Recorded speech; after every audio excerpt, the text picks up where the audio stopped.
Thank you for sharing that. So, Yeah. as you're thrust into this role of now becoming a family caregiver, you know, I'm assuming like most family caregivers, you weren't planning for it. It wasn't expected. It wasn't something you ever really envisioned yourself doing. When did you get this idea to take that situation that you went through and that you're still going through in a sense and supporting others through your company Soaring Families, and explain what Soaring Families is? Sure. Well, you're quite right. I mean, nobody chooses to be a family caregiver, right? And there's no sort of playbook that's there. Okay, this happens, so now you follow these steps and everything will be okay. Like that doesn't exist. Um, I guess what sort of drove us towards this, and maybe drove me to it, is that um, despite all the challenges and the support that Ben requires, I was determined to say that we've got to try. There must be a solution to this. There must be a way to solve these problems. Um, some of them are solvable and some of them aren't. But that's just kind of what makes me tick is being a problem solver and trying to get to the bottom of things. And so I guess there was one, I guess, watershed moment, if I can use that expression, for me.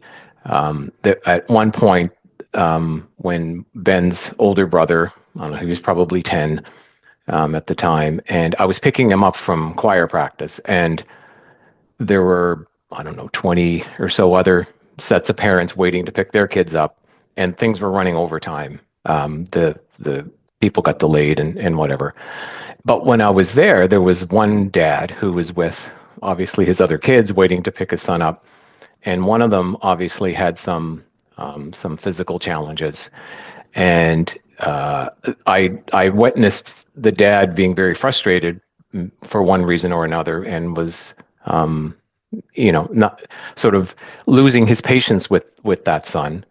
And I looked at it and thought, I get that the stress and the pain and everything and the overwhelm you get with having someone who requires, lots of extra care like his son did. And I knew exactly what he was feeling.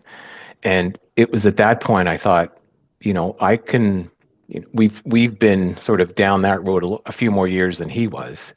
And I wanted to go over and, sort of put my arm around him and say, it's okay. It's all right to be frustrated. So, things will work out. There are some highs and lows, and days are good and some days are not. I didn't do that. But it was kind of an eye opener for me that, it's not just our family who is struggling. This was just one example of thousands and millions of families out there that deal with this every single day.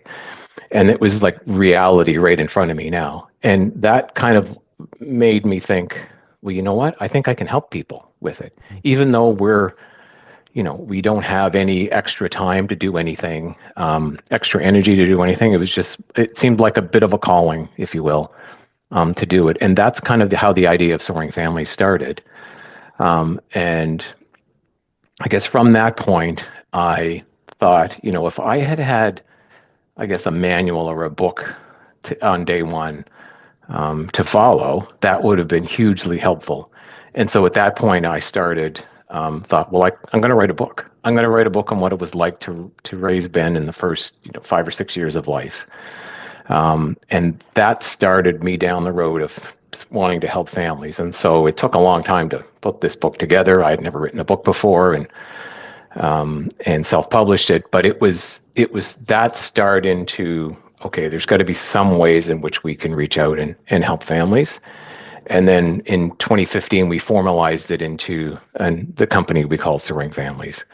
And from there, it was trying to, where do people need the most help, and what is it that we can do in the bit of time that we have to give in helping families. So that's kind of where it all started.